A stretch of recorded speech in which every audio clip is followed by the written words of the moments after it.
king's pawn opening, and it's just a masterclass at the low rank. Game starts off e4, d5, Scandinavian, of course I take. Takes with the queen, I move b2 to guard that. Next move on the board was hb2, bd7.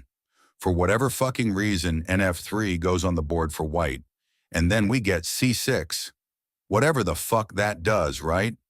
Of course, I strike d4 in the center, playing really aggressively, because I really don't mess with the Scandinavian.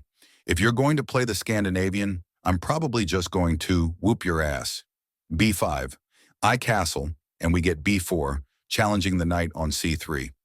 I move my knight to nb1, back into position. He takes his knight out. I challenge the pawn.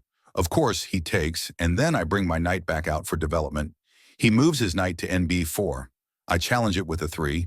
He moves it to n5, but of course, I'm seeing that nxd5 coming. You can't just do that. That's easy Gribbon pickings. Of course, my next move was bd5, but that wasn't a great move because it doesn't really get much done. f6 is played.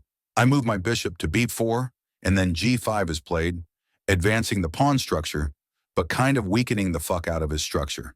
So bg3 is played right in front of my castle king. g4 is played to try to get my knight away, and I'm like, screw it, I'll just do the same thing. Where I put my knight away and build, and then I open up the file for the rook. f5 is played, and then I play f3. Of course, gxf3, this greedy fucking bastard, and then nxf3 is played. nh6 on the board. Then I hop my knight to e5, and I'm closing in on this motherfucker, right? And I spot this tactic immediately. He moves nf7 with the knight, and then kxf7. Easy b5 check, and he moves in the forbidden square, and I see that immediately. kf6, his king is in the 6th row. Why is it so close to the center? b5 check on the dark square. kg5.